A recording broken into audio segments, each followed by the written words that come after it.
नमस्कार दोस्तों, स्वागत है आपका अपने YouTube channel MP GK with DK में। तो आज मैं आपको बताऊंगा मध्य प्रदेश की चंबल नदी के बारे में, वो भी ट्रिक से। पिछली वीडियो में मैंने आपको मध्य प्रदेश की नर्मदा नदी के बारे में ट्रिक से आपको बताया था। अगर आपने वो वाला वीडियो नहीं देखा तो उसे आप जाकर देख सकती हैं, वीडियो की लिंक डिस्क्रिप्शन में। और आज मैं आपको बताऊँगा मध्य प्रदेश की चंबल नदी के बारे में, वो भी ट्रिक से। तो चंबल नदी के बारे में जितने भी मोस्ट IM फैक्ट हैं वो सभी फैक्ट इस वीडियो में क्लियर होने वाले हैं। तो आपको क्या करना है, आपको यह वीडियो शुरू से लेकर अंत तक पूरा देखना है, तभी आपको अच्छे समझ में आने वाला है। तो चलिए वीडियो को स्टार्ट करते हैं। चंबल नदी मध्य प्रदेश की दूसरी सबसे बड़ी नदी है। अब यहाँ पर एक प्रश्न आता है कि यदि चंबल नदी मध्य प्रदेश की दूसरी सबसे बड़ी नदी है तो मध्य प्रदेश की पहली सबसे बड़ी नदी कौन सी है। तो मैं आपको बता दूं कि मध्य प्रदेश की पहली सबसे बड़ी नदी नर्मदा नदी है, जिसे मध्य प्रदेश की जीवन रेखा भी कहते हैं। और मध्य प्रदेश की दूसरी सबसे बड़ी नदी चंबल नदी है, जिसे चरमावती भी कहते हैं। तो इतना आपको क्लियर हो गया होगा। ओके। चंबल नदी का उद्गम स्थल इंदौर जिले की मऊ तहसील की जानापा पहाड़ी से हुआ है। अब यहाँ पर एक शब्द आता है उद्गम स्थल। इस शब्द का क्या अर्थ होता है? इस शब्द का होता है कि नदी का निकलना, नदी कहाँ से निकलती है। तो चंबल नदी, मैंने आपको बताया कि चंबल नदी इंदौर जिले की मऊ तहसील की जानापा पहाड़ी से निकलती है। अब यहाँ पर तीन आंसर हो गए। एग्जामिनर आपसे किस तरह से प्रश्न पूछेगा, देखिए। एग्जामिनर आपसे पूछेगा कि चंबल नदी मध्य प्रदेश के किस जिले से निकलती है, तब तो इसका करेक्ट आंसर हो जाएगा इंदौर। अगर आपसे ऐसे पूछता है कि चंबल नदी मध्य प्रदेश के किस स्थान या किस तहसील से निकलती है, तो इसका करेक्ट आंसर हो जाएगा महू। अगर आपसे इस तरह से पूछता है कि चंबल नदी मध्य प्रदेश की किस पहाड़ी से निकलती है, तो इसका करेक्ट आंसर हो जाएगा जानापा पहाड़ी। ठीक है, तो इतना आपको क्लियर हो गया होगा। ओके, चलिए अब आगे। यह नदी उत्तर पूर्व की ओर बहते हुए उत्तर प्रदेश के इटावा जिले में यमुना नदी में मिल जाती है। ठीक है, तो आप यहाँ पर देख सकती हैं, ये ब्लैक कलर का डॉट आपको कहीं दे रहा होगा, ये इंदौर जिला है। यहाँ से चंबल नदी निकलती है और ऐसे होते हुए इंदौर जिले से होते हुए सीधे राजस्थान में प्रवेश करते हुए उत्तर प्रदेश के इटावा में यमुना नदी में जाकर ये मिल जाती है। ठीक है, चंबल नदी मध्य प्रदेश तथा राजस्थान की सीमा बनाती है। तो आप यहाँ पर देख सकते हैं, ये राजस्थान है। ठीक है, ये यहाँ पर ये सीमा बना रही है, आप यहाँ पर देख सकती हैं। ठीक है, तो ये क्या कर रही है, मध्य प्रदेश और राजस्थान के बीच सीमा बना रही है। ठीक है, तो इतना आपको क्लियर हो गया होगा। ओके, चलिए अब आगे थोड़ा सा मैं आपको नीचे बताऊं।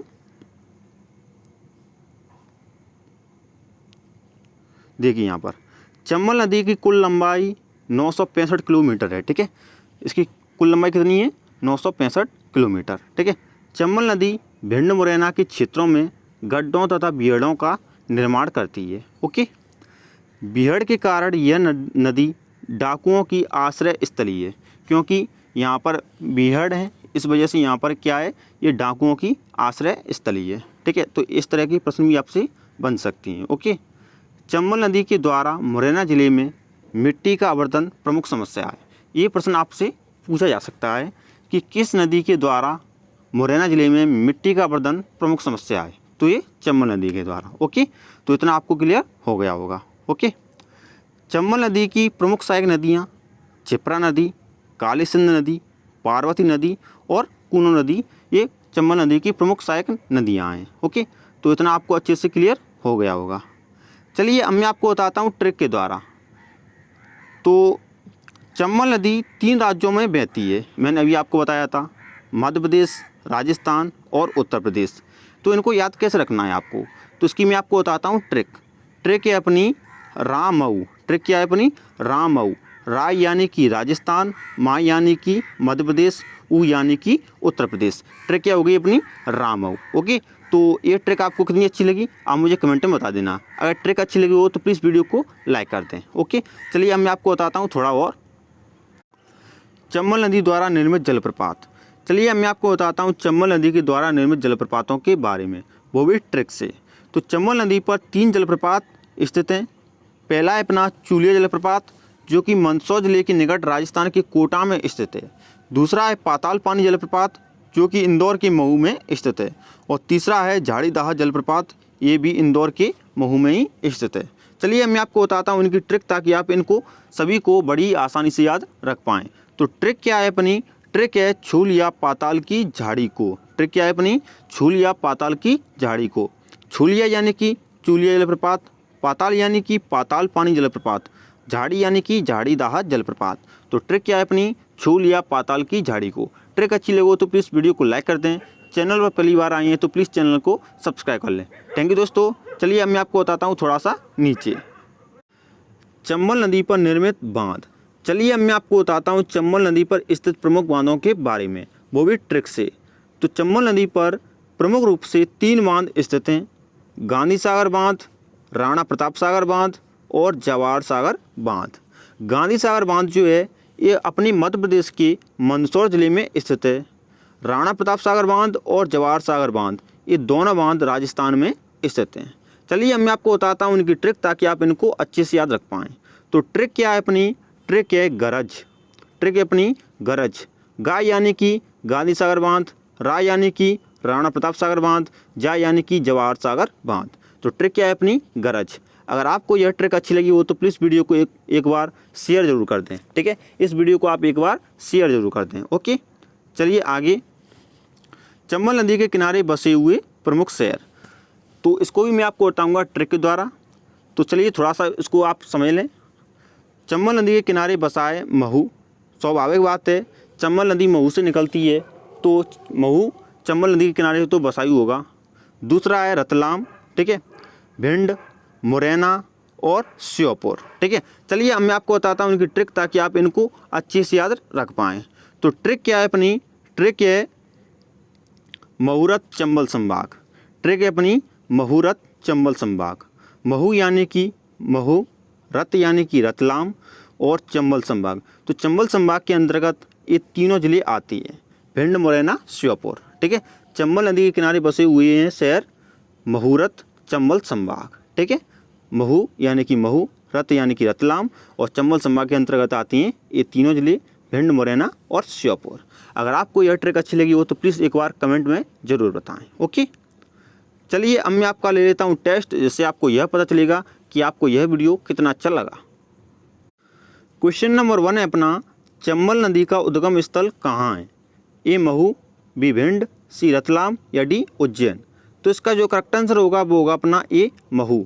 चंबल नदी का उद्गम स्थल महू में है। मैंने अभी आपको ऊपर बताया था कि चंबल नदी इंदौर जिले की महू तहसील की जानवा पहाड़ी से निकलती है। तो यहाँ पर आ गया अपना correct answer Mhow. Okay, question number 2, Chambal नदी किन 2 राज्यों के बीच सीमा बनाती है? ए मध्य प्रदेश और गुजरात, बी मध्य प्रदेश और राजस्थान, सी मध्य प्रदेश और उत्तर प्रदेश या डी मध्य प्रदेश और छत्तीसगढ़। तो इसका जो करेक्ट आंसर होगा वो होगा अपना बी मध्य प्रदेश और राजस्थान। चंबल नदी मध्य प्रदेश और राजस्थान के बीच सीमा बनाती है। ओके, चलिए क्वेश्चन नंबर 3।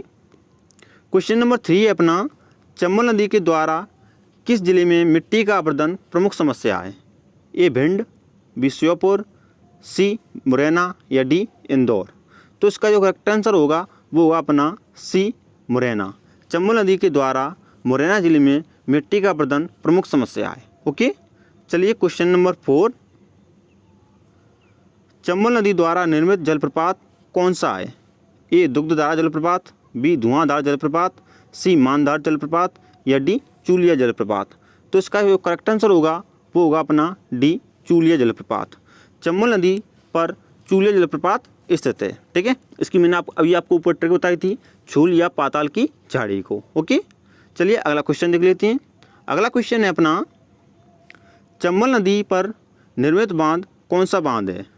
ए गांधी सागर बांध, बी राणा प्रताप सागर बांध, सी जवाहर सागर बांध या डी उपरोक्त सभी। तो इसका जो करेक्ट आंसर होगा वो होगा अपना डी उपरोक्त सभी।